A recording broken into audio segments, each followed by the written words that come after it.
Hey guys, so as you can see, this is not the usual set. Because of the quarantine, I've been taking all the warnings very seriously, and I've decided to do what all the other popular creators and late-night show hosts are doing, and I'm holing down in the BlackScarabFilmZ emergency bunker. You know when they said quarantine, they meant just stay in the house, not take over my lab. Ignore him.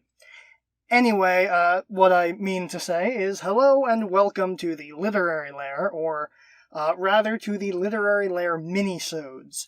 Basically, what happened was I kinda sorta already had the next few months of Literary Lair videos planned out in anticipation of hitting the 200th episode, but this quarantine thing kinda shot that plan entirely in the foot.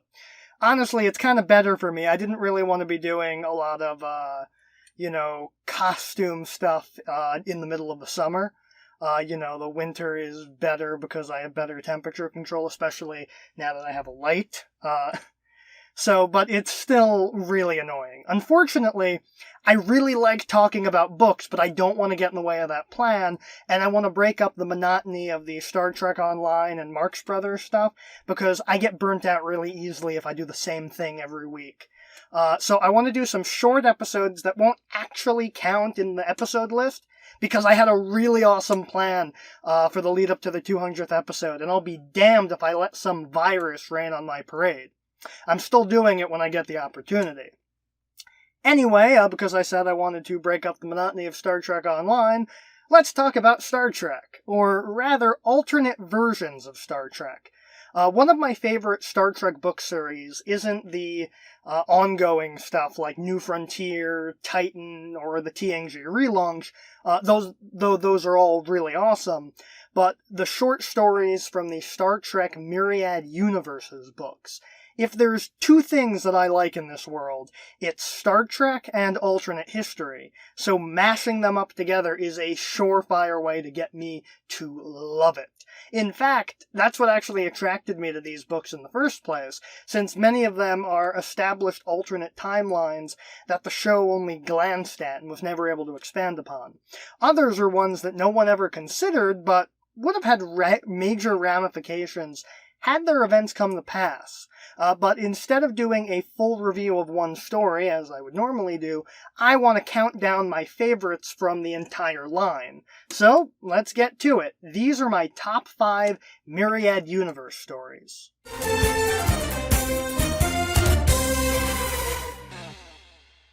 Number 5, Honor in the Night by Scott Pearson. The Trouble with Tribbles is one of the most famous Star Trek episodes out there. Even if you're not really familiar with Star Trek, you'd probably recognize a Tribble just on sight because of pop culture osmosis. And whether or not they were shamelessly ripped off from Robert Heinlein's Flat Cats, you can't deny that they're an enduring species in Star Trek, both in how they procreate, but also in the fact that they've appeared in nearly every iteration in one way or another. But what if the Tribbles never happened? This story concerns not a captain or even a main character of a Trek series, but Nils Barris, the Undersecretary of Agriculture played by William Schallert, the self-important bureaucrat that drove Kirk nuts in the episode by worrying more about Quadro Triticale than anyone else, and whose assistant, Arn Darvin, was revealed to be a Klingon spy that had sabotaged the grain in order to gain Sherman's planet for the Klingon Empire. In this story, due to a very small change, Cyrano Jones's ship exploding due to a fault in the engine before he lands at K7, the Tribbles are never given a chance to procreate, and so the grain is never discovered to be poisoned, and in this version of events, we follow Barris through his career, being undersecretary, being an ambassador, and eventually becoming Federation president due to his actions in trying to make up for the loss of, and massive poisoning of the Federation colonists of Sherman's planet. But when he dies, his last words are cryptic in a Citizen Kane-esque twist. They're Arn Darvin.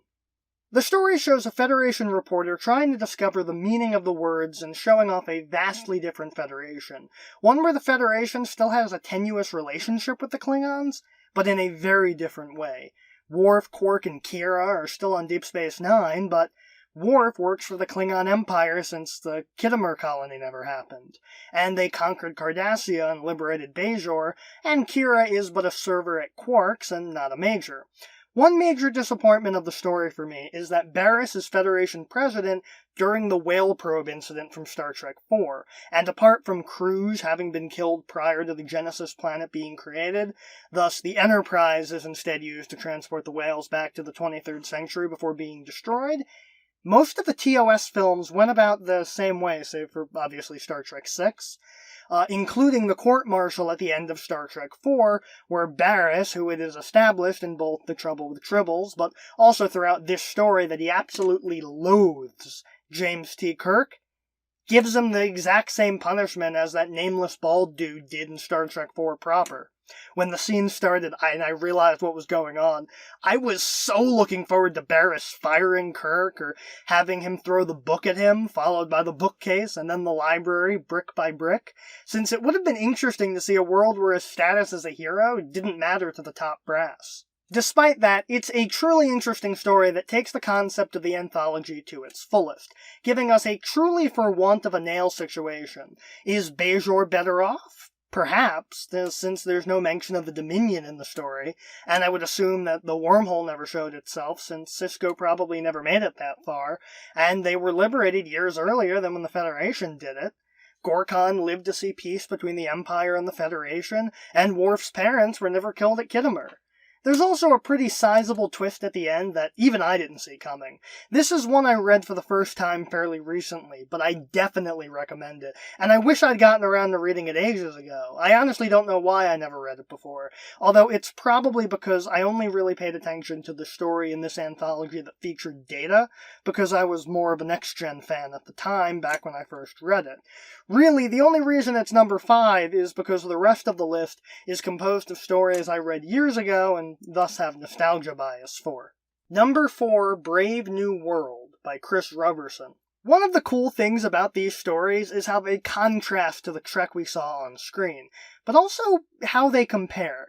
In this story, the version of events we're given is one where Sung was presumably never forced to abandon the Omicron Theta colony, and in this world, Starfleet is staffed by many androids, and many humans have uploaded their consciousnesses into androids as well, such as Dr. Quace, Dr. Crusher's old mentor from Remember Me, who is the chief medical officer of the Enterprise after Dr. Crusher went to Starfleet Medical. And they even have mostly full rights, save for the right to reproduce, which was a factor that contributed to many androids leaving Starfleet, including Data. Now, a decade later, the Enterprise, with Cito Jaxa, Sam Lavelle, and Ro all in the senior staff after the departures of Riker, Troy, and Worf, Geordi as first officer and Wesley as chief engineer, discovers Data has returned, and his departure was to use Iconian technology to help develop androids further than the Federation would allow them. What's interesting about this story is not so much the story, but the fact that he leads the crew to a planet populated by androids, one of whom is Data's daughter, in this case Lal, which may sound very familiar if you've seen the first season of Star Trek Picard. It's not the only similarity either. In this world, the Battle of Wolf 359 never happened. A ship populated of solely unassimilatable androids cut the ship off from the collective and reclaimed all of the Borg on board, removing their implants and turning them back into individuals. And the major threat to Data's planet of androids is the Romulans, who have anti-android technology. And the goal of one of the android factions on the planet, incidentally in this case run by Data's brother Lore, is to entirely wipe out humanity. And Data's departure followed a major legal change in the way that the Federation treated androids. Weird, right? The story is fascinating, giving us a very different lore than we're used to, though very much the same in terms of psychopathy. And by showing an Enterprise farther in the future than the timeline of the show, we also give some development to some characters who never got the chance to truly shine outside of their few spotlight episodes, like Lavelle and Jaxa. Really, my fascination with this story is more related to the striking similarities to Star Trek Picard, but it's also really well written, and the story is as engaging as an episode of the show. It feels like a two-parter. Oh, and spoilers for the ending, but both this story and Star Trek Picard's first season end with Picard being uploaded into an android body. Seriously, the similarities are too close for this to have been a coincidence. Number 3, A Less Perfect Union by William Leisner. Now we get to an alternate timeline that we almost saw on screen. In this case, the TOS era in a world where Archer and his crew failed to prevent Terra Prime from destroying San Francisco with their Verteron beam, and the alien xenophobia only ramped up from there.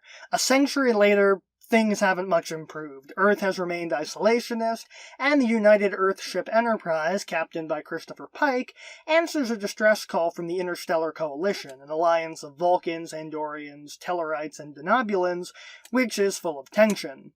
T'Pol has been living on Earth since Enterprise's failed mission, and sees the xenophobia on full display as she tries to sway the humans to her side doing a historical interview.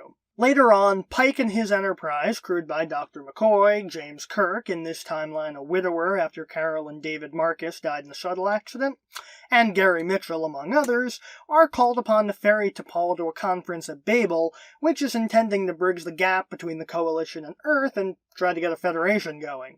Even Sarek is there, naturally never having met Amanda Grayson due to the xenophobia. But the conference, much like the one depicted in the original series, isn't free of intrigue and sabotage.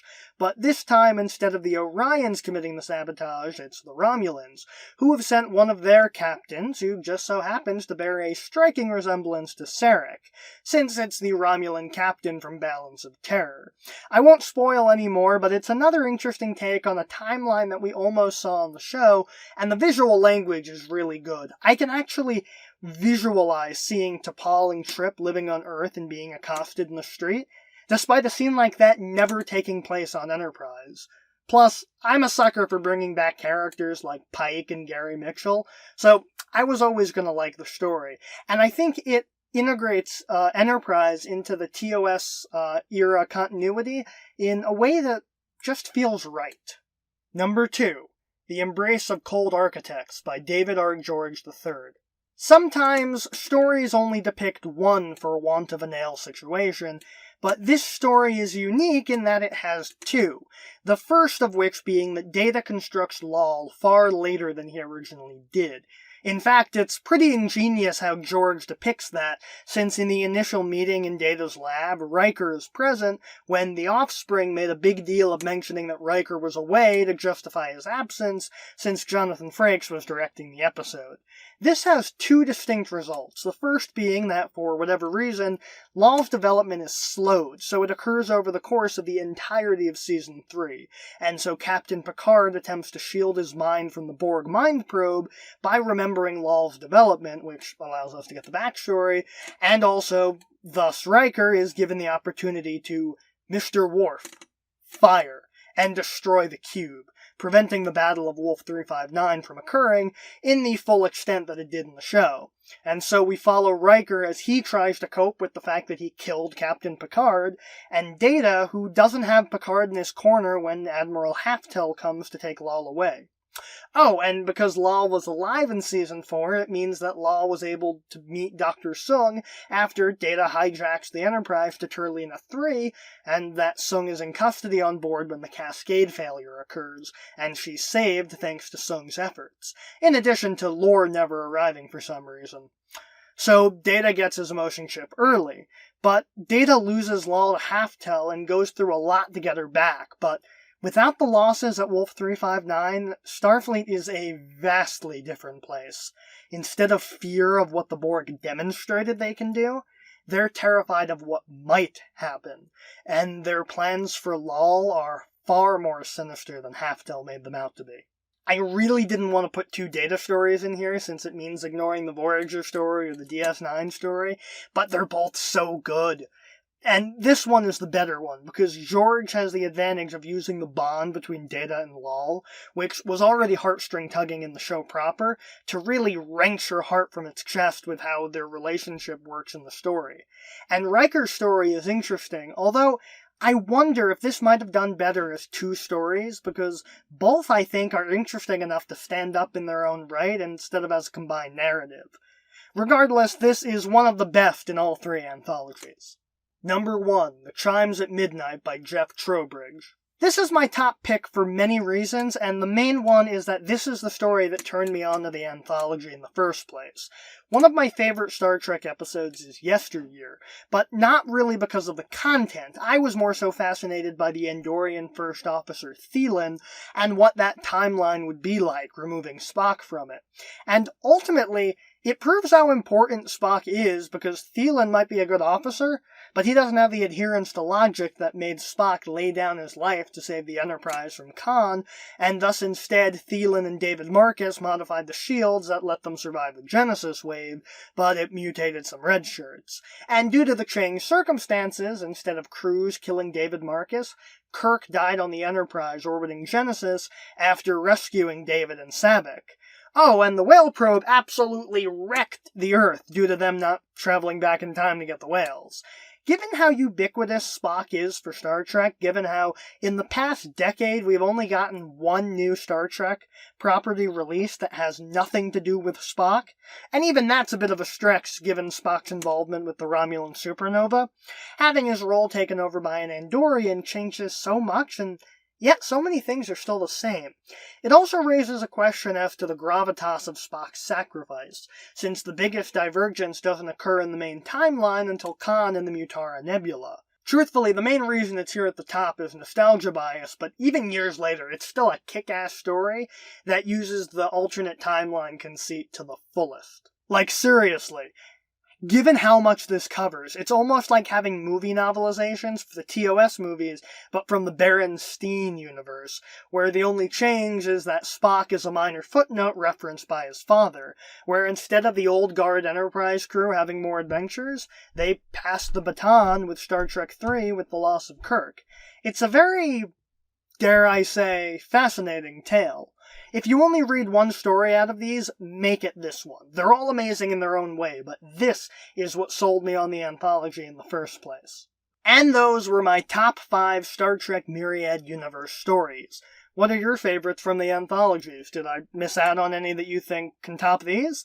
I admit narrowing it down was tough because I love a lot of them, but I ended up reading the ones I'd missed and found new favorites, and while I made some concessions, I didn't want to pick too many stories that focused on one specific era too much. Apologies for leaving out the Kira Nerys and Voyager stories. They're great, just not top 5 great for me. And if you're disappointed that I didn't go into full detail about some of the stories, rest assured I intend on giving them full reviews in the future, so just be on the lookout. It might take a while, but I'll get to it. Anyway, live long and prosper, everyone, and I'll see you next time.